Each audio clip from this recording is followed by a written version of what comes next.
जो फैज़ इलाही मस्जिद तुर्कमान गेट में है, सबसे पहली बात तो यह है कि 1970 का वफ़ गज़ीट सीरियल नंबर 40, अगर आप इजाज़त दिए तो मैं आपको पढ़ के सुनाता हूँ उसको।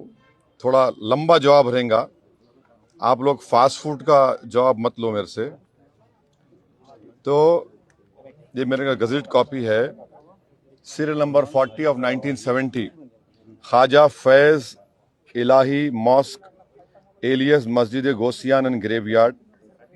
इसमें 1970 में लिखा हुआ है over 100 years worship and burial of dead bodies. ये वार्ड नंबर लिखा हुआ है, राइट। नंबर 1 ये। दूसरी बात यह है कि हमने प्लेसेस ऑफ वर्शिप एक्ट बनाया कि 15 अगस्त 1947 को जो भी रिलीजियस स्ट्रक्चर जिस किसी समुदाय का होगा, बाबरी मस्जिद को छोड़कर, उसको डिस्टर्ब नहीं किया जाएगा। ये दो बात जहन में रखी। तीसरा क्या हुआ कि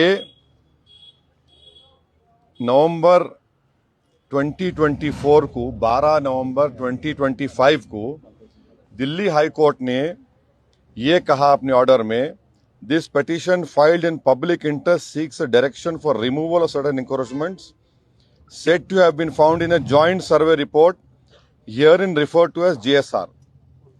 थर्ड पॉइंट ये है कि अब ये जो ज्वाइंट सर्वे हुआ, ज्वाइंट सर्वे में कौन पार्टी है, इसमें कौन थे सर्वे रिपोर्ट सर्वे जब हुआ, conducted by officials of MCD, DDA, land and development office जो मिनिस्ट्री ऑफ अर्बन डेवलपमेंट का है, और चौथा रेवेन्यू डिपार्टमेंट और पब्लिक वर्क्स। जब मेरी जमीन है, आप मेरे को नहीं रख रहे सर्वे में। हाँ, मेरी जमीन है, सर्वे मेरे को नहीं रख रहे। चौथी बात यह है कि दिल्ली हाई कोर्ट का जजमेंट गलत है। क्यों गलत है डिवीजन बेंच का? क्योंकि उन्होंने टाइटल डिसाइड कर दिया। अगर जब मेरा मालिकाना हक है उसके ऊपर, तो रूल पोजीशन यह है लॉ के लिहाज से वो वक्फ ट्रिब्यूनल को जाना। पांचवी बात यह है कि जब ये केस चल रहा था तो वक्फ बोर्ड के एडिशनल स्टैंडिंग काउंसिल में खड़े हुए थे और उनके मुंह में गुलाब जामुन था, एक लफ्ज नहीं बोले। छठी बात यह है कि आज भी दिल्ली वक्फ बोर्ड और ये मस्जिद के लोगों में केस चल रहा। क्या केस चल रहा?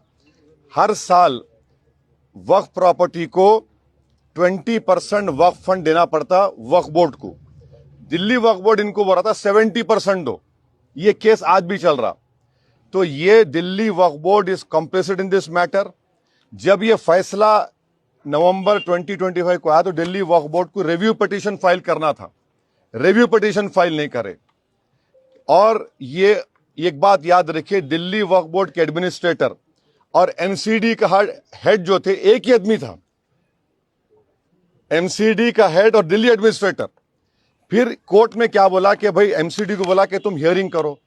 अगर आप मेरी जमीन है बोल के बोल रहे, आप कैसा हियरिंग करते? वो प्रिंसिपल्स ऑफ नेचुरल जस्टिस के खिलाफ है। तो हर एतबार से ये एक तो जजमेंट गलत है, दूसरा दिल्ली वक्फ बोर्ड कॉम्प्लिसिट है इसमें। वहां की जो कमेटी है वो बिल्कुल काहिल नाहिल है। उनको चाहिए था कि आप जाकर रिव्यू पिटीशन डालते। अभी भी हम डिमांड कर रहे, अगर दिल्ली वक्फ बोर्ड नरेंद्र मोदी गवर्नमेंट के दबाव में नहीं है तो इमीडिएटली सुप्रीम कोर्ट में केस डाले, और ये कमेटी के लोग जो काहिली के मजाहरे कर रहे हैं, आप फौरन सुप्रीम कोर्ट जाके डालो। ये वक्फ प्रॉपर्टी है। 1970 का गजेट इशू करती गवर्नमेंट, और LDO is under urban development ministry. तो ये पूरा गवर्नमेंट की साजिश है, इस प्रॉपर्टी को वक्फ बोर्ड की डेमोलिश किया गया है। इसीलिए ये इसका फैक्ट है जो आपके सामने मैं बयान किया। आप नहीं, और एक है नेशनल का, सुप्रीम कोर्ट का बेल का नहीं होना। 2 करोड़ से ज्यादा वोटर हाँ, सुप्रीम कोर्ट का एसआईआर होना नहीं होना, तो सुप्रीम कोर्ट का बेल का ऑर्डर होना नहीं होना ना। आप लोग अखबार पढ़ते? हाँ, अखबार पढ़ते होंगे आप लोग, माशाल्लाह अखबार वाले हैं। आज टाइम्स ऑफ इंडिया में मैं फोटो लेकर रखा। नहीं, सुनिए एक मिनट ठहरिए। टाइम्स ऑफ इंडिया में आज टाइम्स ऑफ इंडिया में 2 रिपोर्टिंग है। एक रिपोर्टिंग क्या है जो आपके अपने महाराष्ट्र के रिलेटेड है कि एक साहब थे कैलाश रामचंदानी 2019 में नेक्सलाइट्स उन्होंने ट्रिगर ब्लास्ट करी आईडी का 15 पुलिस वाले गढ़चिरौली में मारे गए थे। ये गढ़चिरौली ये आदिलाबाद के बाजू है। इनका नाम था वन कैलाश रामचंद। इन्होंने जून 19 में ये 2019 में वाकया हुआ। ये इनको जब से उन्होंने जेल में है तो जब chief justice of India justice Suryakant साहब और जस्टिस बागची के पास गया तो गवर्नमेंट क्या बोली, the blast was triggered on the signal given by the accused. The bench said, your success story against left-wing extremism cannot be based on arrest alone. There must be speedy trial, which is possible only when government sets up exclusive special courts to try cases of this nature.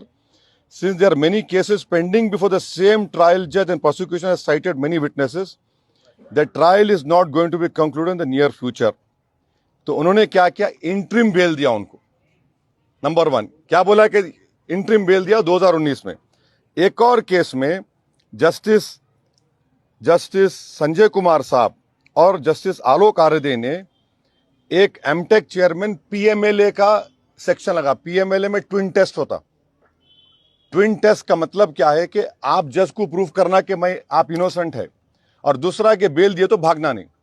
तो उस case में justice Sanjay Kumar साहब ने कहा, the right to speedy trial enshrined under Article 21 of the Constitution is not eclipsed by the nature of the offense. अब तीसरा ये बच्चों का केस है जो 2 को नहीं मिली।